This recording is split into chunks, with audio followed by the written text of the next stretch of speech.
সত্যি কথা বলছি, এখন আমরা তো ঢাকা শহরে থাকি, মানে এখানে ছেলেদের চেয়ে মেয়েরা বেশি পথ। হ্যাঁ, খুব ভালো লাগে ওদের। কি ভালো লাগে? একটা ছেলের সাথে বাইকে করে ঘুরবে, টাকা খসাবে, এখানে ওখানে ডেট করবে আস্তে আস্তে, এগুলোতে খুব মজা পায়। এগুলোর জন্য কি তাকে সৃষ্টি করা হয়েছে? আপনি বলেন এই মেয়েদেরকে আপনি যখন ঘরে নিয়ে আসবেন, আমি নারী বিদ্বেষী কথা বলছি না, নারীদেরকে আমরা অনেক অনেক সম্মান করি, অনেক শ্রদ্ধা করি। আর আমাকে জন্ম দিয়েছেন একজন নারী, আমাকে দিনের পথে চলতে আত্মবিশ্বাস যোগায় পিছন থেকে, ঘরের নারী যোগায় কি না? আমার নিজের কন্যা সন্তান আছে, আমরা মেয়ের বাবা। কিন্তু এখন যে টিকটক জেনারেশন মেয়েদেরকে আপনি তৈরি করছেন, ফোন হাতে তুলে দিয়ে ডেটিং করছে, বাইকের পিছনে ছেলের সাথে ঘুরছে, এখানে ওখানে ফ্রি ওপেন সেক্স করছে, কোনোদিন ধর্ষণের শিকার হচ্ছে, এই মেয়েদেরকে ঘরে নিয়ে আসার পরে এদের গর্ভ থেকে কি আপনি ইসমাইলের মতো সন্তান পাবেন? এদের সাথে তোমরাও দেখা যায় যে অনেক সময় প্রেম করতে ভালো লাগে, এই মেয়েদেরকে কেউ বিয়ে করবে না।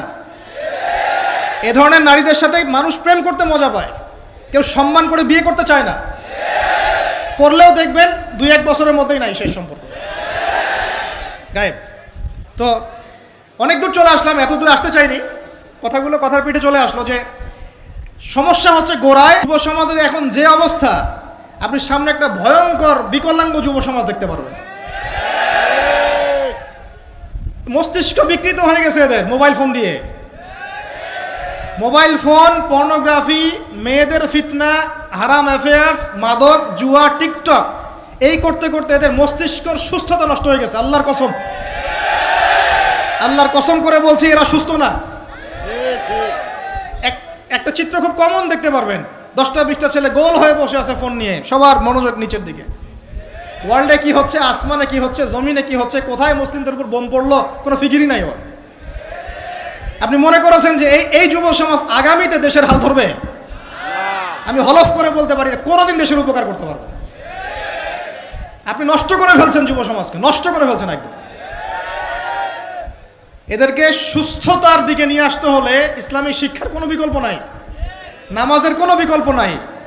এদেরকে সামাজিক কাজে লাগিয়ে দিতে হবে, সোশ্যাল কাজে, সামাজিক উন্নয়নমূলক কাজে, এই যে মানবতা সেবামূলক কাজে, প্র্যাকটিক্যাল কিছু কাজে, কিছু বানাও, কিছু করো, সায়েন্স নিয়ে ঘাটাঘাটি করো, কিছু প্রযুক্তি উদ্ভাবন করো, তোমরা কিছু করো। দেখেন আমরা যত কিছু ব্যবহার করি সব কিছু কিন্তু ইহুদি খ্রিস্টানদের। এই যে আমি যে মাইকে কথা বলছি, এই মাইকে ইসলামের বড় বড় কথা বলছি, এই মাইকটাও দেখা যাবে যে মুসলমান তৈরি করে নাই। তাহলে এটা কি কাম্য ছিল?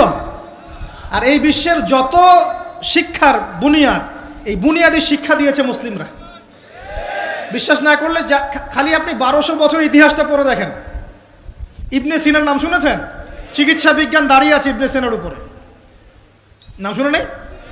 জাবির ইবনে হাইয়ানের নাম শুনেছেন? এই কেমিস্ট্রি না থাকলে আপনি ওষুধ তৈরি করতে পারবেন না, কেমিস্ট্রি না থাকলে কি পারবেন না? মেডিসিন তৈরি করতে পারবেন না। এটা দাঁড়িয়ে আছে কেমিস্ট্রি জাবির ইবনে হাইয়ানের উপরে, যাকে ইউরোপে বলে গ্যাবর ইবনে হাইয়ান। এরকম নাম প্রচুর আছে। আপনি এই যে ম্যাথামেটিক্সের কথা বলেন, জ্যোতির্বিদ্যার কথা বলেন, তারপরে প্রাণীবিদ্যার কথা বলেন, এই রক্ত সংবহন যন্ত্রের কথা বলেন, এক একটা সাবজেক্ট ধরে ধরে দেখেন, সবগুলার গোড়ার মধ্যে আমাদের মুসলিম মনীষীদের অবদান আছে।